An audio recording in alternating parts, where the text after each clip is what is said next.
To understand Iran today, you have to look past the headlines.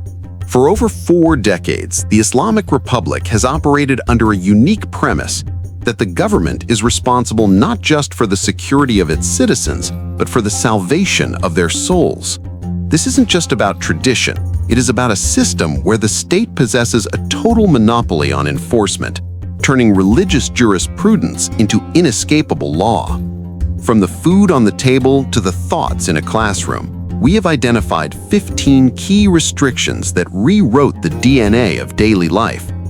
Some you know, but the legal details of others might shock you. Let's look at the evidence. The mandatory hijab. We have to start with the most visible symbol of the revolution. In the early days of 1979, the hijab was a symbol of protest against the Shah. But by 1983, it became a mandatory state law for all women, regardless of their religious belief or nationality. But here is the critical evidence often missed. It's not just a social pressure. It is cemented in Article 638 of the Islamic Penal Code. The law states that women who appear in public without Sharia hijab can be sentenced to prison or fined. This restriction effectively criminalized the hair and bodies of half the population. It gave rise to the Gasht-e Ershad, or guidance patrols, empowering the state to detain women for showing a few strands of hair. This isn't just a dress code, it is an assertion of state power over personal identity. Gender segregation. If the hijab controls the body, segregation controls the movement. Post-1979, a policy was implemented to minimize contact between unrelated men and women. Evidence of this is visible in the architecture of the city itself. In Tehran, you'll see buses divided by metal bars, men in the front, women in the back. Certain university courses have been segregated, and at various points, the state has attempted to enforce segregation in hospitals and workplaces. The state forbids unrelated men and women from mixing freely in private or public. This turns a simple coffee meeting between colleagues into a potential security risk if they cannot prove they are close relatives. The total ban on alcohol. In the US or UK, prohibition is a history lesson. In Iran, it's a current reality.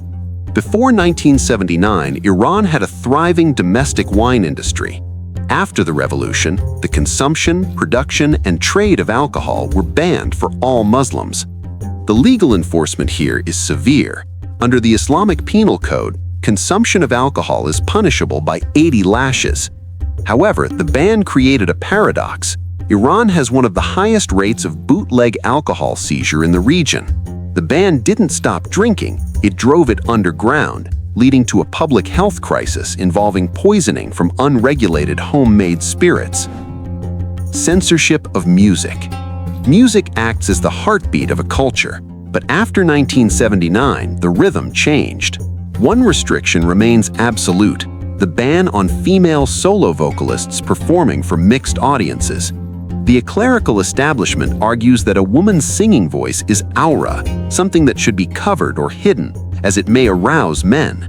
As a result, female artists are forced to either leave the country or relegate themselves to being background singers. Western music genres like rock, metal, and rap face heavy scrutiny, often labeled as satanic or a Western cultural invasion, forcing an entire generation of musicians to record in secret. The ban on dancing. It seems almost dystopian to say, but dancing is effectively criminalized in the public sphere. There is no specific law that says dancing is illegal, but the judiciary uses broad laws against indecency to prosecute it. The evidence? Look at the 2014 case where a group of young Iranians were arrested and forced to repent on national television simply for filming themselves dancing to the song Happy on a rooftop. The state views dancing, particularly by women, as a perverse act that threatens the revolutionary ethos. The haram cinema.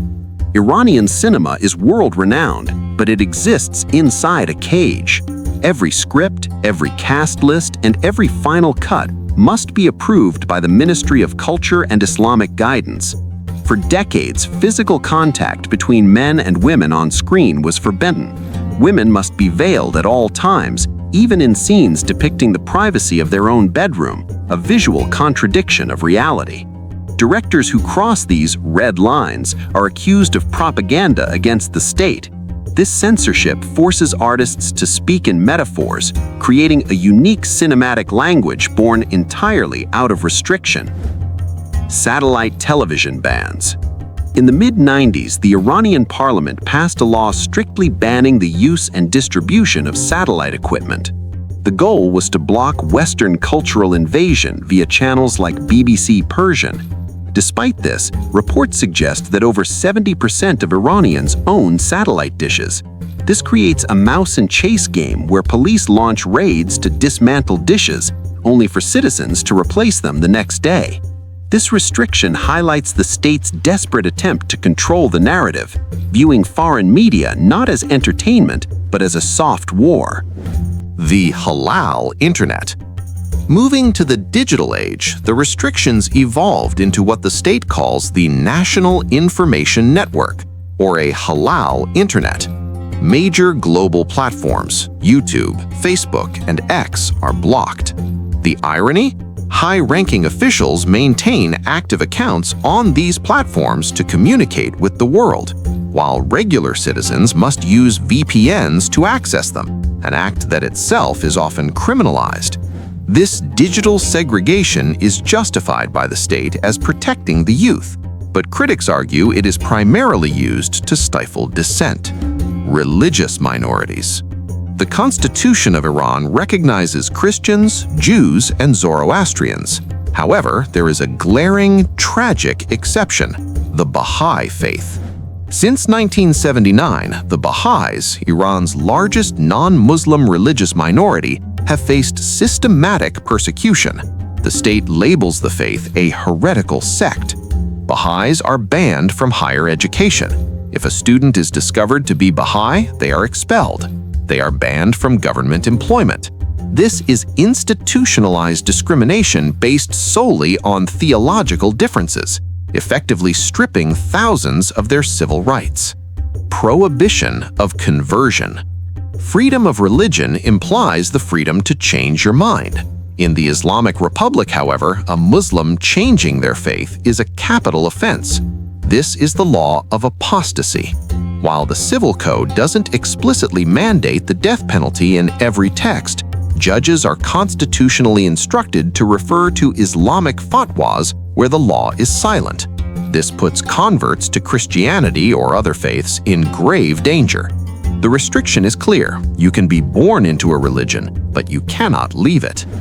Dog ownership. In the West, a dog is man's best friend. In the hardline interpretation of Sharia utilized by the Iranian state, dogs are considered Najis, or ritually unclean. For decades, this was a cultural frown, but in recent years, it has become a legal restriction. Authorities in Tehran have frequently banned walking dogs in public parks, and there have been pushes in parliament to criminalize dog ownership entirely.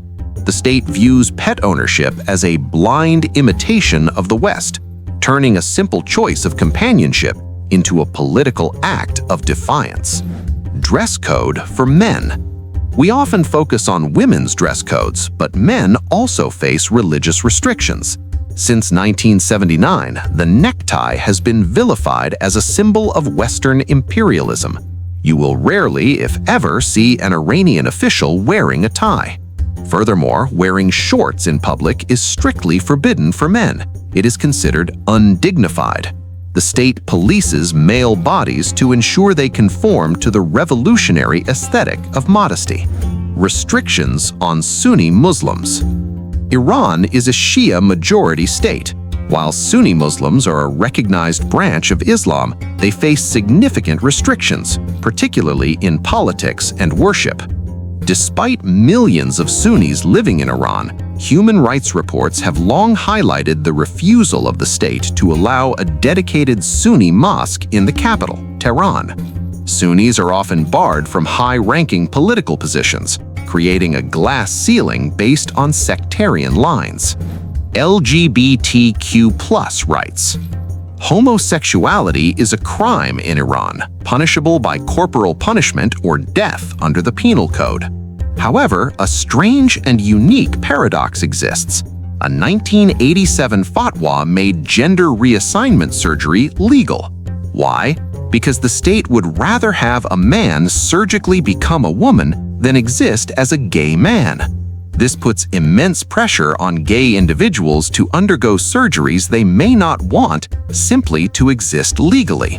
It is a restriction on sexual orientation that masquerades as a permission for gender transition. The Hudud Punishments. Finally, the most severe restriction is the limitation on the right to a modern, humane punishment system. The 1979 revolution reintroduced Hudud punishments, fixed penalties mandated by religious texts. This includes amputation for theft, flogging for moral crimes, and legally stoning for adultery.